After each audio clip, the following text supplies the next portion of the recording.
Hello guys, welcome to పండు blogs. ఈరోజు వచ్చేసి మన వీడియో ఏంటంటే గ్యాస్ ఈరోజు అయితే మన ఫిష్ ఫుడ్ అయితే అయిపోయింది. మనం ఎక్కడ షాప్కి వెళ్ళి ఒక కొత్త ఫిష్ ఫుడ్ అయితే తీసుకొద్దాం. Optimum, let's go.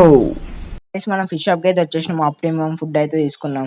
కానీ ఈ ఫుడ్ తీసుకునే ముందు ఇవి కూడా తీసుకుంటున్నా గాయస్, ఈ గ్రాస్ ఇంకా ఆప్టిమమ్ ఫుడ్ బీటా ఫిష్. ఎందుకంటే మన 50 సబ్స్క్రైబర్స్ అయిపోయినాయి కాబట్టి బీటా ఫిష్ ఫుడ్ తీసుకున్నాయి. మొత్తం గ్రాసెస్ అయితే ఉన్నాయి. ఇది చూడండి గైస్, ట్రాన్స్పరెంట్ వీడియోస్ మస్తు ఉన్నాయి. Transparent videos. అబ్బాయి ఫ్లోరాన్ అయితే నాకు చాలా బాగా నచ్చింది. ఐసారెడ్డి ఫ్లోరాన్ అంట. ఈ మూలీస్ ఇవన్నీ వచ్చినాయి చూడండి గైస్. కొత్త కొత్త స్టాక్ అయితే వచ్చింది.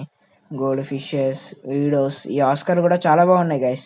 250 రూపీస్ పేరు అంట. ఇవి మంచిగా తక్కువ రేట్కి వస్తున్నాయి. చాలా పెద్దగా ఉన్నాయి. కాకపోతే ఆస్కర్ కూడా చూడండి ఎంత మంచిగా ఉన్నాయి. మంచిగా ఉన్నాయి. ఈ జీబ్రా ఫిషెస్ బాగున్నాయి. ఇంకా బీటా ఫిషెస్ కూడా తీసుకున్నాను. నేనైతే ఒక బీటా ఫిష్ అయితే తీసుకున్నా గైస్, బ్లూ కలర్ది. అదైతే మీకు ఇంటి వెనకైతే చూపిస్తా 5 minutes అగ్రిమెంట్ చేసి. చూడ 2 కవర్లు అయితే ప్యాక్ చేసుకున్నాయి. ఆప్టిమమ్ ఫుడ్ కూడా తీసుకొచ్చేసా. ఈ ఆప్టిమమ్ ఫుడ్ ప్రైస్ వచ్చేసి 80 రూపీస్ గైస్. ఓకే గైస్, మరి నెక్స్ట్ వీడియోతో మేము ముందుకు వస్తా. సైనింగ్ ఆఫ్ పండు బ్లాగ్స్. హాబీలో జాయిన్ అవడానికి సింపుల్గా సబ్స్క్రైబ్ కూడా పెట్టుకోండి. నేను మీ పండుని.